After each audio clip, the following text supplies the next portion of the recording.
Hello, my name is Colin Crump. I'm the owner of Sleep Boutique, formerly known as Labby Bedding, where we've been manufacturing and building mattresses since 1976. I'm going to give you some tips whether you're buying a mattress from us or any other store on how to purchase a mattress, what to look for, and what to ask. The biggest piece of advice though is just find a store and a person that you can trust and seems knowledgeable. But after a few questions, it doesn't take very long to figure out the person's knowledge level.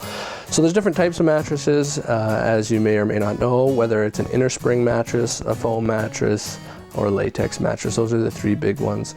There can be some air beds and that type of thing out there, obviously water beds, but the big main ones nowadays are going to be an inner spring mattress or a foam mattress. Specialty stores will have latex mattresses.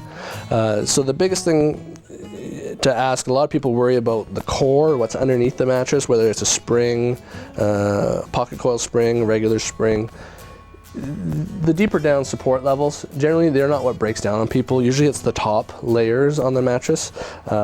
Usually it's pillow tops, and they just don't use a high enough density of material. They might use too much polyfiber, low density memory foam, and what happens is obviously people get the breakdown with the body impressions and that type of thing.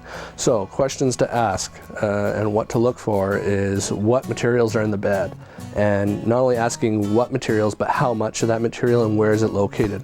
When I tell people that there's 2 inches of latex in our mattress, it's going to be 2 inches across the whole entire mattress. We've seen mattresses out there where they'll have a 1/4 inch, and it can be just in the lumbar area. So they're selling a mattress as if it has latex in it when it's really just something that they can put on the label and increase the price on you. So find out how much and where materials are located.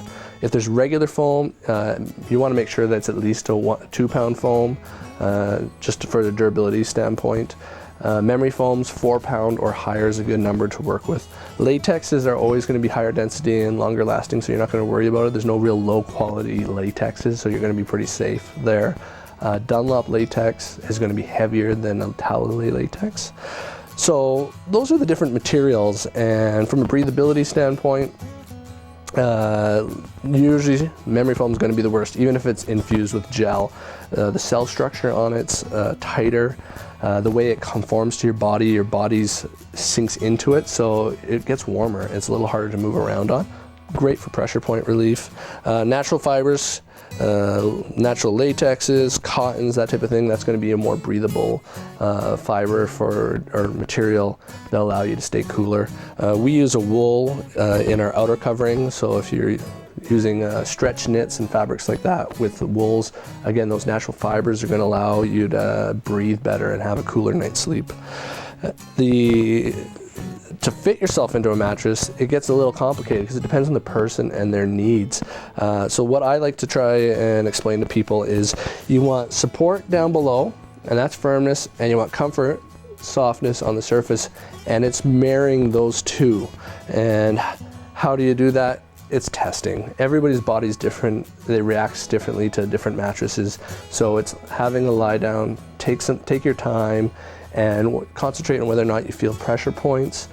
Make sure that it feels comfortable and that your body feels supported. You want to make sure that your hips and shoulders are aligned and you're not out of alignment where your hips are too high or too low, or your shoulders or vice versa, putting extra pressure on your muscles and your spine over the period of a night. So you want something where you're contouring, floating into the mattress, but then as you float into it, you want to make sure that you're supported there. So you don't want something too soft, you don't want something too firm. It's what works for your body.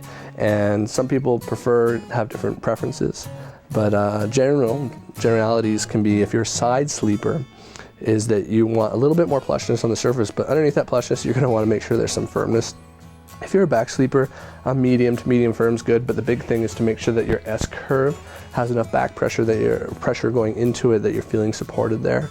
And if you're a stomach sleeper or do the frog, make sure that you're on something a little firmer, that you just don't want to make sure that your hips don't go in. You want to make sure that they're sticking up in the air, because otherwise you're putting too much pressure on yourself. So comfort on the surface, support underneath, and finding that right balance.